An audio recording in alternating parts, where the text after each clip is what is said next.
essa questão dos ministros do STF, o código de conduta, tá? Eu vou colocar o Cacai falando disso, porque eu acho que é bem esclarecedor o que ele fala. Um tema meio espinhoso aí para nós que achamos que o Supremo é a garantia final aí maior aí, são essas denúncias. Antes, gente, vamos lá, vamos contribuir com a gente através do Superchat, do Super Stickers, ou através do Pix, folhademocrata@gmail.com. Bora lá, gente, vamos contribuir. A gente não tem ajuda, literalmente somos um canal independente, para poder pagar meu cachê, para estar aqui na live com vocês, poder custear internet, StreamYard, YouTube, tá bom? É só, vem de pingo, vem R$2. R$2 que cada um que tiver aqui der, já ajuda a fechar as nossas contas. E assim, não espera o amiguinho mandar. Gente, manda agora. Manda aquele ingresso se você gosta do nosso trabalho e quer que o nosso trabalho continue em 2026. Contribui com a gente. Que nem escritórios de advocacia. Isso aí, na sua opinião, esse código de ética do Supremo, ou mesmo esses ataques podem prejudicar, enfraquecer o Supremo? Olha, eu advogo há mais de 40 anos no Supremo. Um dos problemas graves que nós temos aqui em Brasília, isso é de conhecimento geral, é a agressividade de alguns escritórios que têm parentesco, de alguma forma, com o ministro do Supremo e do STJ. Isso não é de hoje. Isso não é de hoje. Eu me lembro que um colega seu, jornalista, o Policarpo Júnior, que era editor da Veja, há 30 anos atrás, quando eu comecei a advocacia, ele estava começando na Veja. E ele me falava que a matéria dos sonhos dele era fazer uma matéria sobre a época Filhos de Ministro. Essa era a matéria. Nunca saiu. Nunca saiu. Mas saiu um monte de matéria defendendo Carlinhos Cachoeira. Pois é, então, esse é um problema grave, assim. O que eu acho é que eu até estive em Paris agora, num determinado evento, com o ministro Barroso, com quem eu tenho uma amizade antiga e que voltou a ficar leve agora depois que ele saiu do Supremo. Porque quando ele estava no Supremo, nós tínhamos... Vocês têm algo em comum que vocês gostam de cantar em eventos. Só que eu canto, né? Assim, eu canto. Assim, eu não sou bom cantor, senão não seria advogado, mas tem até um episódio, assim, eu ia cantar, quando o Barroso veio para cá, eu que o acolhi em Brasília, apresentei para as pessoas e tal, e a gente ia para as festas, eu cantava e era ótimo. Aí ele cantava e ninguém gostava. Aí ele assumiu a presença do ministro Supremo e os advogados fizeram uma festa para me sacanear e levaram ele.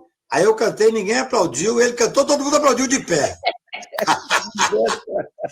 Mas aí agora a vida dá nega e tira. Agora ele voltou para a playlist, né? Quer dizer, eu quero ver eu cantando junto com ele agora, quem é que vai ser aplaudido. Entendeu? Mas o Danado, ele tem um bom repertório de samba, viu? Tem. Ele canta My Way de uma forma muito, muito convincente. Ele é meu vizinho aqui. Às vezes a gente bebe um pouco aqui na minha varanda e eu canto, e para provocá-lo eu procuro uma música que eu sei que ele gosta e tal. Mas eu falei com ele lá nessa recepção que nós tivemos em Paris, sobre exatamente isso. Assim, Barroso, você foi presidente do Supremo, né? Ele disse, Cacá, a Aline, que é uma advogada excepcional, brilhante, até disse que queria levar adiante essa história da conduta, do código de conduta e tal. Eu, sinceramente, acho que isso tem que ser discutido entre os ministros. No meu ponto de vista, Nassif, eu sou antigo. Eu advogo no Supremo há tantos anos, advoguei para todos esses ministros que estão aí, quando chegaram, eu já estava advogando lá. Essa discussão devia ter se dado a portas fechadas primeiro no Supremo. Porque, de certa forma, ficou parecendo que era eu respeito muito o ministro Fachin, não estou dizendo que ele fez isso, mas ficou parecendo que era a apresentação de um código de conduta por causa de 2 ou 3 questões que estavam na imprensa. Isso enfraquece o Supremo. O código de conduta pode fortalecer o Supremo, não tenho dúvida. Mas, num momento tão delicado, em que nós temos uma superexposição do judiciário, que o judiciário se expôs e manteve, no meu ponto de vista, manteve de forma assim, corajosa a democracia, o judiciário não merecia, o Supremo não merecia que essa discussão se desse em público. Você tem ministro, o próprio Fachin, ele fez campanha o Supremo e aviãozinho da JF também. Então, não, eu acho oportuno, não tem razão. Eu acho que o momento foi ruim, porque eu falei com 2, 3 ministros ali que acharam que aquilo, de certa forma, dividiu o Supremo, no momento que o Supremo tinha que estar, de certa forma, unido.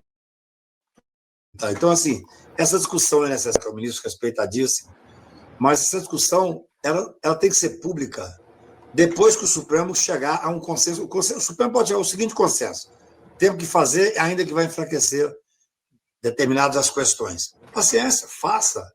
Não tem problema nenhum. Eu sou favorável a fazer a discussão. Mas eu achei inoportuna a maneira com que foi colocado. Enfraqueceu o Supremo numa hora que está sendo alvo aí de flechada. Todo mundo ligado à Lava Jato, ao Centrão aí, está aproveitando. Colegas aí que tem um histórico de lavajatismo aí. Agora, você fala em coragem, a coragem não foi só uma coragem institucional. O próprio Alexandre de Moraes, quando enfrentou isso aí, foi uma coragem física. Ameaça aos filhos, à esposa. Eu não tenho nenhuma dúvida, assim. Quando lá em março de 19, o ministro Toffoli presidiu o Supremo e ele falou: Cacai, você vai ao Supremo hoje? Eu falei, posso ir. Ele disse: eu vou anunciar uma coisa importante, que você estivesse lá. Ele anunciou o inquérito, chamado inquérito fake news. Eu falei: Toffoli, é óbvio que defenda isso, como amigos da corte. Você é um advogado mais antigo. É difícil dizer isso, mas somos os mais antigos que atuam no Supremo.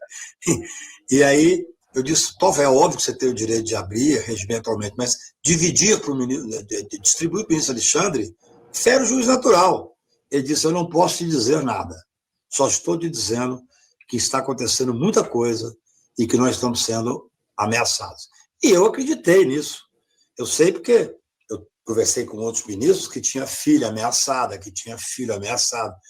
Então, a situação era de uma gravidade tal. E ainda persiste, de certa forma. Tanto é que agora um ministro aposentado propôs que a segurança, mesmo dos ministros aposentados, fosse por um tempo mais alargado. Acho até que passou de forma indefinida.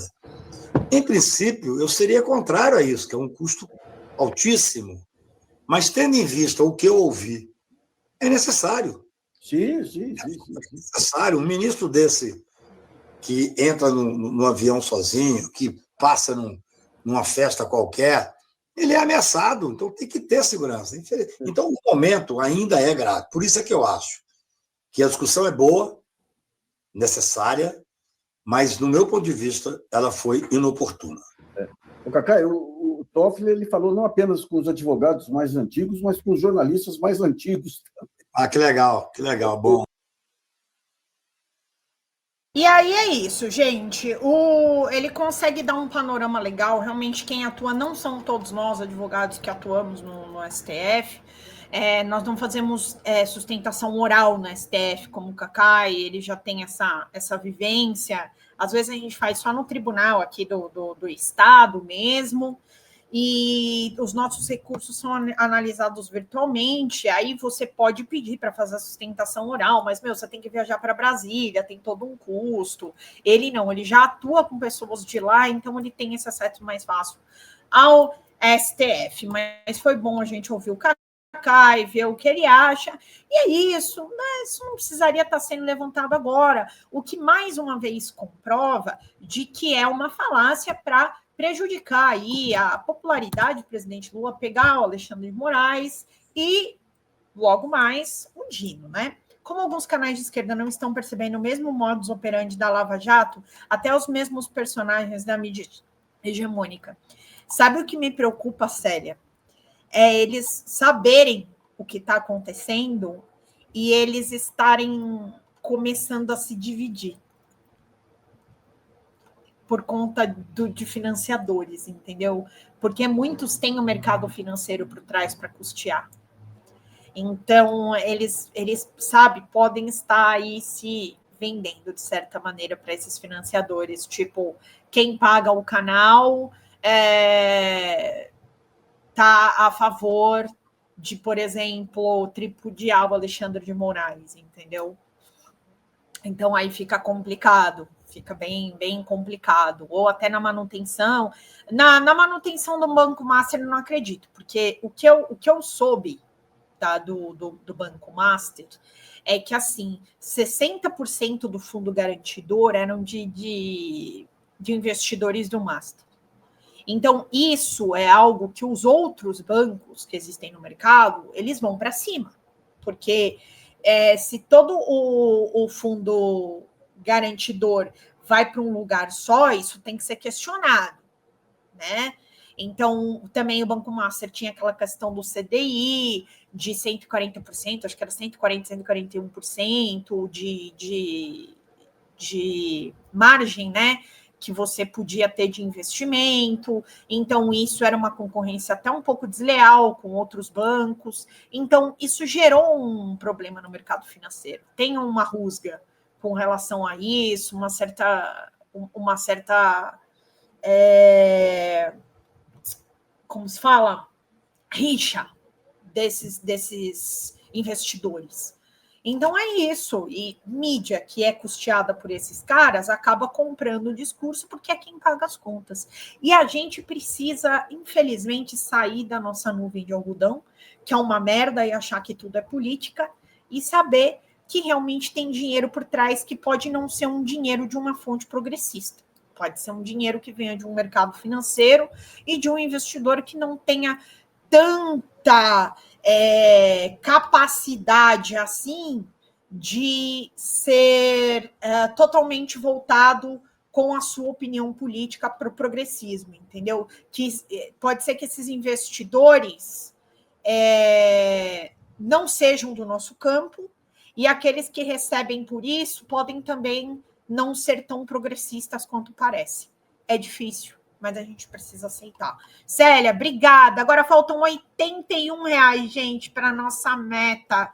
O andar de cima resolveu rifrar o Alexandre de Moraes. Se ele sair na frente da caravana da moralidade, vão para cima do Dino, por conta do orçamento secreto. Exatamente.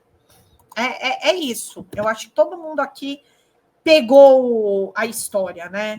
Pegou como a coisa está acontecendo. Então, gente, vamos lá. Agora faltam R$81. Mais uma membresia. Gente, chega aqui, ó, com o nosso canal. Deixa R$2 pelo menos para a gente, para custear a nossa live. É muito importante para a gente poder dar continuidade para a nossa comunicação, para a gente poder estar sempre aqui. Custeando a plataforma, custeando o YouTube. As nossas visualizações no YouTube, elas não são suficientes para pagar o trabalho que eu, Pedro Zambarda, Xanda, o design, Sara Miranda fazem. Então, eu conto com vocês, tá bom? Fala, galera da Folha TV, não se esquece de se inscrever aqui no nosso canal para assistir programas como Folha Notícias Manhã, Folha Notícias Noite, o nosso Folha Entrevista e o nosso Barzinho das Meninas. Muitas coisas bacanas a gente acompanha por aqui e a gente precisa muito, muito do apoio de vocês para nosso trabalho jornalístico, investigativo, de curadoria de conteúdo, com vocês ajudando no nosso Pix, folhademocrata@gmail.com, ou mandando superchats, valeu demais, e os recursos financeiros, tornando-se membro do nosso canal, no nosso curso de jornalismo básico, para você ficar muito bem informado a respeito de tudo. Queridos e queridas, muito obrigado pela presença de todos vocês. Vida longa e próspera. Cuidem-se, cuidem dos seus, e não esquece de se inscrever aqui na Folha TV. Até mais!